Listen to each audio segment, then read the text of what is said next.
Fish actually fought really good. Unfortunately, I'm not at liberty to say where this is because it's a very small spot. It's like a very unique thing. Look at that. There's 3 of them down there. That one hits it, misses him, comes back and hits it again. I catch him, but it's the run of the bunch, so it's like this. But another one comes up. That one is like the old, decrepit, mangy grandfather trap right there. It's slow, old. These traps, watching them eat the whole time I was fishing, taught me a lot about their weight. I've shot fish many times through the ice, and never have I seen the fish eating my jigs. So what I realized is these fish are constantly swimming around down there, looking at your jig, judging it, mouthing it. Of all the times they come up on it, they only eat it every so often. Usually they're not coming over and slaying. Every now and then they come over and slay, and that's great. But yeah, you just saw this rainbow trout here too. It's not all brook trout. There was other species of trout here, and beautiful rainbow too. I don't know how long it's been in this pond. Who the hell knows? This was another day. I came back here twice this year, and brought my buddy Blesnu. That's real good. Like, look at that shot. Came right over. Didn't think twice. I mean, a lot of times they're hungry. A lot of times they come right over to it. And again, yeah, just beautiful brookies. And it was cool. At one point we were fishing here, and I'm walking over towards Kenny, and he's like, "Don't move. Like, come over here. Like, just be real stealthy. Be real quiet. Come look at this." I was like, "What's going on? Like, you got a giant under there?" And I look down, and he sees this, and we think it's a muskie. He's like, "Dude, there's a muskie right here." I'm like, "No way, dude, it's not a muskie." And I'm looking at it, I'm like, "Holy crap, it is a muskie." And then we take a closer look, I realize that it's a chain pickerel. It's a big chain pickerel. I mean, it looked like, it had the head of a muskie. I don't know, it was real cool. We ended up spooking him. And here I'm jigging the same pink Swedish pimple.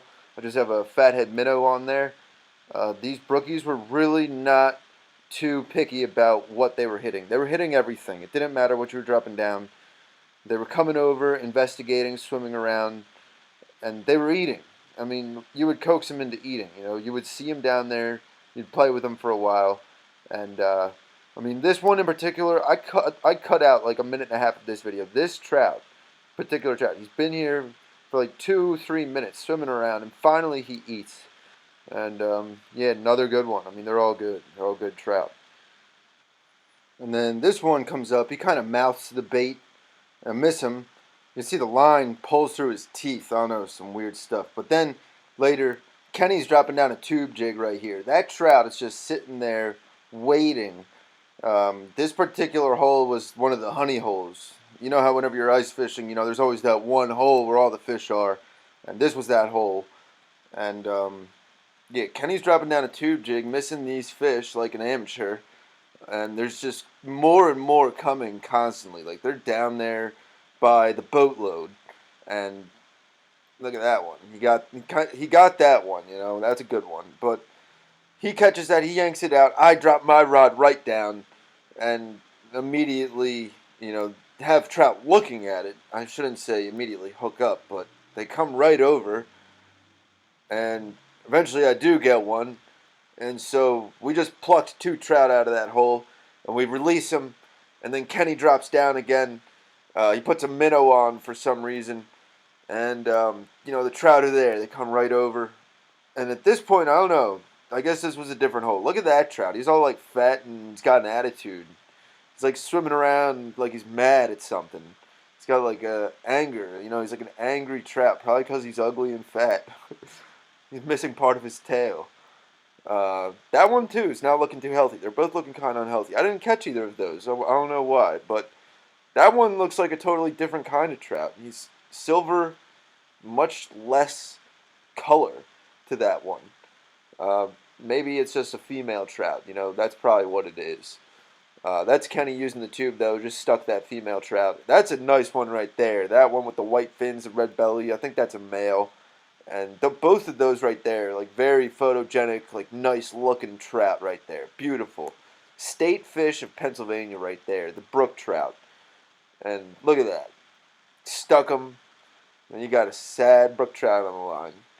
And this is still in the honey hole, I'm pretty sure.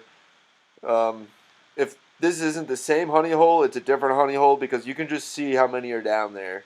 It's just like a constant influx of fat-ass brook trout coming in for the wax worms and the pimples and the tube jigs. You know, Kenny drops down the tube jig, and I don't know. I remember at this point though, I was filming and Kenny was fishing, and he caught like 6 trout while I was filming. Like we were having a little competition to see who could catch more, and it was tied up for a while until I started filming him catching them, and then he caught 6. But it's not surprising. At that point, it was like I don't even care just because there were so many of them. So Kenny just yanked that one out. I dropped my jig down. I have the camera rolling, and I have the rod in my hand. I can't see the fish. I can only feel the fish, and I get them. But, you know, who wouldn't have got them? Kenny drops down immediately after, hooks another one. It was like pandemonium brook trout ice fishing. At least at this point in the day. You know, it was pandemonium. Earlier in the day, it was slow. You know, we were picking one here, picking one there, hopping around hole to hole. You would see one here, see one there. But then for, you know, between maybe 3 and 4 o'clock, that's when we started seeing the big numbers of them. This trout right here, he was just kind of swimming all around. He wasn't eating. He was just nosing the jig. He would come up, nose it, and leave. And then this one was a different one. I'm pretty sure it's got like a different color. That one ended up eating it on his second look. And we threw him back. We threw back all these trout. All these trout were released.